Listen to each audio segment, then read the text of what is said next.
آپ کا روزہ پر مشقت ہے، آپ کے روزے میں مشقت ہے، تکلیف ہے، تو یہ بات ہمیشہ یاد رکھیے گا کہ جس نیکی میں جتنی تکلیف ہوگی، جس نیکی میں جتنی تکلیف ہوگی اس کا صلہ اتنا بڑھا دیا جائے گا۔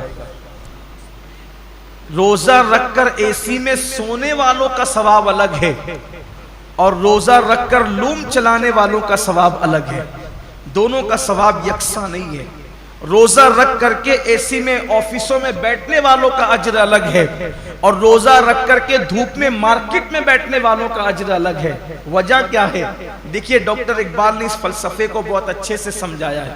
اقبال کہتے ہیں الفاظ و معانی میں تفاوت نہیں، لیکن الفاظ و معانی میں تفاوت نہیں، لیکن ملا کی اذاں اور مجاہد کی اذاں اور۔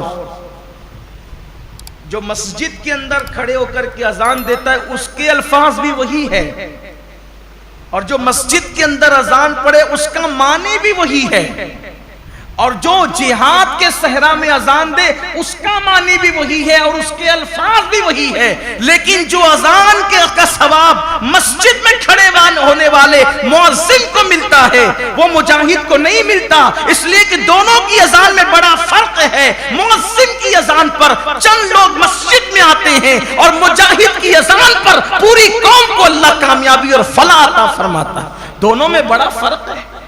اس لیے کہ یہ اذان پنکھوں کے سائے میں ہے، یہ اذان چھت کے سائے میں ہے، یہ اذان راحتوں میں ہے، اور وہ اذان مشقتوں اور تلواروں کے سائے میں، دونوں میں فرق ہے۔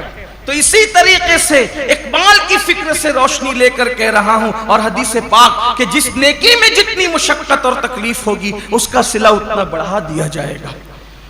تو لوم چلانے والے مزدور کبھی غمگین نہ ہوں کہ کیسے کریں، ہمت سے کام لیجئے، جہنم مت خریدیے، جہنم کی کا عذاب مت خریدیے۔ اگر اللہ کی مرضی کسی کو مزدور بنایا، کسی کو سیٹ بنایا، لیکن آپ کو کام ہمت سے لینا ہے، اللہ اس کا صلہ بہت بڑھا دے گا، اللہ اس کا اجر بہت بڑھا دے گا۔ اور پھر کاش کہ ایسا ہوتا کہ اس سنت کو زندہ کیا جاتا کہ اللہ کے رسول علیہ السلام جب رمضان شریف آتا تھا تو خطبہ دیتے تھے اور فرماتے تھے لوگوں جو تمہارے مزدور ہیں رمضان شریف میں ان کی مزدوری کچھ کم کر دو، یعنی ان مزدوروں کا کام کچھ کم، ان کو صلہ تو پورا دو، مزدوری پوری دو، لیکن ان کا کام کچھ کم کر دو، جیسے دوپہر میں ان کو سونے کا موقع دے دو۔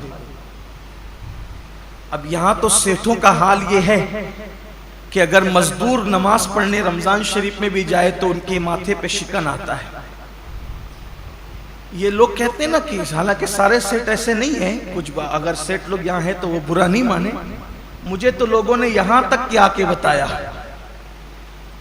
کہ ایک سیٹ صاحب حافظ قرآن ہے، مجھے لوگوں نے نام کے ساتھ بتایا، میں نام نہیں لوں گا کیونکہ میں اللہ کے گھر میں واعظ و نصیحت کرنے کھڑا ہوا، غیبت کرنے کھڑا نہیں ہوا۔ کہا وہ حافظ قرآن ہے، وہ خود نماز میں گئے اور جب مزدور نماز پڑھ کر کے آئے تو انہوں نے کہا کہ اب جا تو نماز ہی پڑھتے رہے، یہاں سے نکل جا۔ یہ صورتحال ہے۔ پھر جس قوم کو کا حال یہ ہو کہ وہ اس قدر گندی سوچ کی حامل ہو جائے کہ وہ اپنے مزدور کو نماز پڑھنے تک جانے نہ دے، پھر ان کے کاروبار تباہ نہیں ہوں گے تو اور کیا ہوں گے؟ ان کے کاروبار کی ملائی دوسرے لوگ نہیں کھائیں گے تو کیا کریں گے؟ کل اور آج کے کاروبار میں کچھ فرق محسوس کرتے ہیں آپ؟